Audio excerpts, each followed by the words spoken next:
From Montana's news leader, this is the MTN 10 o'clock news. Good evening and thanks for joining us tonight. I'm Russ Riesinger. The owner of a pet daycare facility in Billings says he was devastated when he learned of the potential abuse from local law enforcement after video went viral. Animal Control is investigating the Big Sky Pet Resort after a former employee posted that video showing animal abuse. The owner and the employee have confirmed the video is from the business's place on Millennium Circle. Tonight, Q2's David J. has more on the allegations.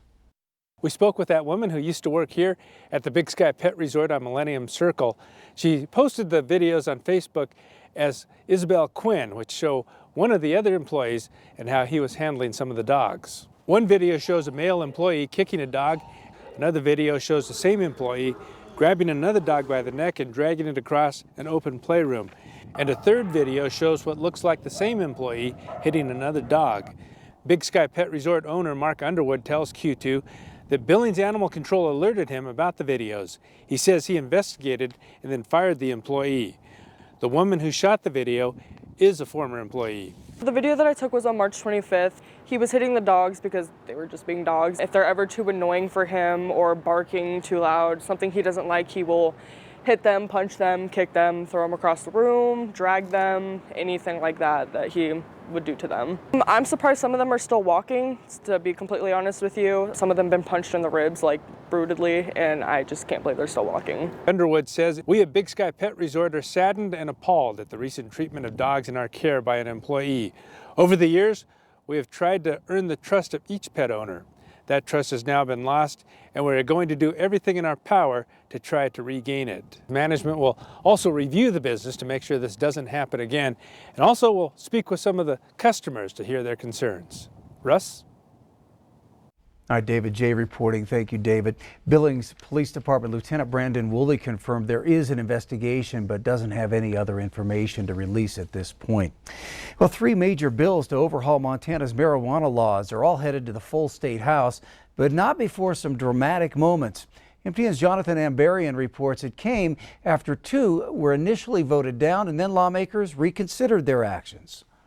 The legislature is heading out for a short Easter break and approaching another key deadline. That rush meant they had to take quick action on 3 major marijuana bills. House Bills 670, 701, and 707 each lay out a competing vision for how the future recreational marijuana system in Montana should be implemented. 670 would create a single license for medical and recreational marijuana dispensaries and use tax revenues for a trust fund to address negative impacts of marijuana use. 701 would have separate licenses for medical and recreational sales and send the money to an account for mental health and substance abuse treatment. 707 would set up a 3-tiered system with marijuana growers selling to wholesalers who would sell to dispensaries, and it would put tax revenue in the general fund. The House Business and Labor Committee held hearings this week on all 3, and the House Taxation Committee heard testimony on the bills Thursday morning. If any of these bills are to move forward, they have to pass out of the House by April 8th, so committee chairs said they had to take action on them Thursday. Democrats generally opposed all 3 bills, saying they had issues with the changes they made from the voter-approved initiative. Several Republican lawmakers said they wanted to see all 3 bills move on to the House floor and possibly the Senate, so there's more time to consider what they see as good points in each. But House Business and Labor initially approved 670 and voted down 707. Then Taxation voted to reject 701, the bill endorsed by legislative leadership. Immediately after the votes, lawmakers held discussions in the hallway outside the committee rooms. Eventually, they returned to their committees and reconsidered their actions on both 707 and 701, agreeing to send them to the full House. House Speaker Wiley Galt says the 3 bills will appear on the House floor on Tuesday, and they're expecting a number of potential amendments. But whichever bills make it through the House, it's likely there will be much more work done on them in the Senate. In Helena, Jonathan Ambarian, MTN News. Well, if the legislature can't agree on any marijuana reform bill, recreational sales would still go forward under the framework laid out in voter-approved Initiative 190. Today, the House Judiciary Committee tabled a bill that would impose stricter laws on a person convicted of a second DUI. That decision, even after emotional testimony from the family of a boy killed in February in what Missoula County prosecutors allege was a DUI crash. The family of 10-year-old Brecken Beard told legislators this bill could prevent the kind of tragedy that's devastated them by intervening in the process sooner. I'm not just a angry, upset parent that has lost their son. My son would be alive today had there been more severe penalties and longer probation, more jail time, a longer monitoring period. When a person gets a second DUI, it's a huge red flag that something is not working in this person's life, and that just punishing them is not enough. If they could get better, they would. Well, that bill, sponsored by Republican Representative Sharon Grief, would impose an automatic license suspension for 2 years after a second DUI conviction and require a person to wear an ankle monitoring bracelet for 2 years. The prosecution in Derek Chauvin's murder trial showed more dramatic video aimed at convincing the jury that Chauvin's knee pressing on George Floyd's neck for more than 9 minutes killed him. And Floyd's girlfriend of 3 years took the stand to talk about their days together. Michael George reports from Minneapolis. George Floyd's girlfriend, Courtney Ross, broke into tears as she described how they met in 2017 and recalled their struggles with opioid addiction. It's something that we dealt with every day. You know, it's not something that just kind of comes and goes. Ross says she and Floyd first met at a Salvation Army shelter where he'd worked as a security guard. On day 4, the prosecution drew out everyday details of Floyd's life that jurors in the murder case against fired officer Derek Chauvin are likely to have never heard until now. We like to go to the sculpture garden and just, walk around. Ross also said Floyd loved to eat, work out, and play sports, often in pickup games with people in the neighborhood. Later, the prosecution showed never-before-seen video of the ambulance team arriving on the scene. Paramedic Derek Smith can be seen in this image checking Floyd's pulse. In a living person, there should be a pulse there. I did not feel one. I suspected this patient to be dead. At the moment that you're checking for this carotid pulse, are the officers still positioned on top of Mr. Floyd? Yes. Also testifying Thursday, Chauvin's own supervising sergeant, who's now retired. He said the officers should have stopped their restraint of Floyd. When Mr. Floyd was no longer offering up any resistance to the officers, they could have ended the restraint. The prosecution also showed these disturbing images inside the ambulance as emergency responders worked frantically trying to save Floyd's life. They say the cardiac monitor showed Floyd had flatlined. Michael George, CBS News, Minneapolis. Tomorrow, the Minneapolis police chief is expected to take the stand.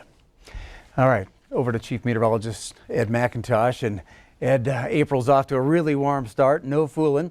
How's the weather for March shape up? I should say. It really was. I think this graphic tells a lot of the story right here, Russ, because you can see the number of days where we had above average temperatures, only a few below average, and it was really all the way to the 30th before we had a much cooler than average day. So for the month, we ended up with no precipitate, or at least no snow measured officially at the airport. The precipitation was about 2/3 of what we would typically see. Temperatures ran almost 3.5 degrees warmer than average. The good news is was a little less windy than usual. Warmest temperature happened on the 19th. We got all the way up to 71 degrees. But talking about 70s, how about today? We were setting records. Billings, Sheridan, Great Falls, and the MSU campus in Bozeman, among others. We'll talk about the forecast details coming up. Thanks, Ed. With the imminent arrival of another travel season, Montana's border communities face more COVID uncertainty. But as MTN's Dennis Bragg discovers, they're also pulling together to keep business going. We went from being a middle-of-the-road community to being two end-of-the-road communities. That separation between countries is especially acute in the Tobacco Valley, where the mix of people from Eureka and the small towns north of the border remains on full stop by Canadian border restrictions. Coupled with local lockdowns, it's been a rough year. The biggest thing was a lot of our events were canceled, and it messed up a lot of our nonprofits because they could not make their money, do their money maker projects. We've had businesses that have had to close because they were cafes or bars or whatever. If they were non-essential, they were closed. And it got pretty creative to be able to keep things going and keep us keep us floating. Product was one of the hardest things to get. We had no toilet paper for weeks. Our paper towel went away. We're still trying to get cat food. And it's not just my business here that is hurting. It's hurting everything within 60 miles, 80 miles of the border. Private property owners over there that come down to Eureka, do their grocery shopping, get gas, go back. Instead of it's 13 miles one way to come to Eureka, it's 45 for them to go to Fernie and 65 to go to Cranbrook. It's not just gas and groceries either. Many BC residents own property in Lincoln County. In Lincoln County, we probably send 400, 500, 600 tax bills to people in Canada because they own homes down here. Those people can't even come down and see the home that they own. For Clark, who mirrors the wood-carved statue of his dad that fought to get the Port of Roosevelt open 24 hours a day, plans are on hold. The Canadians and the vacation traffic in the summertime is what makes me be able to do improvements on my place. Granted, we miss them, but at the same time, it's like this community stepped up and did what it needed to do. It has been a challenging time here in the Tobacco Valley, but just like in times past, everyone is remembering how to pull together. We're seeing a lot more people buy local, where we want to support our local people, and so there's not as many people going to Kalispell for things, or going to Missoula, or going to Spokane. Some, like Montana Market, were ahead of the game with already established online shopping and a delivery system going back decades. So we deliver once a week to the West Kootenai. We go Fort Tyne, Trigo, and then we can go to the border. We go to Glen Lake. We did not want to let our customer base down at all. And ironically, the pandemic has brought new attention to this corner of Montana. Somebody said we're the best kept secret in the United States, and I think that's probably true. And we've had a lot of wonderful people move in, and they want to be part of our group and part of our community. And so that's kind of exciting, too. Still at that northernmost business on 93, where the stickers are a reminder of that long history with cross-border traffic, there's an urgency to bring back the BC regulars, too. Be nice to see those faces again. It would be, because a lot of them I've known for years. We haven't seen them for a year. In Eureka, Dennis Bragg, MTN News. Thanks, Dennis. And a lot of the people Dennis talked with are frustrated and perplexed that the northern border closure isn't getting more attention, with most of the headlines coming from the U.S.-Mexican border. Still ahead on the MTN 10 o'clock news here on Q2, on a day when all Montanans 16 and older became eligible for the COVID vaccine. Montana's governor received his first dose. That story just ahead. Then in sports, head coach that got his start here in Montana, still dancing on college basketball's biggest stage. We'll hear from Calvin Sampson coming up in just a bit.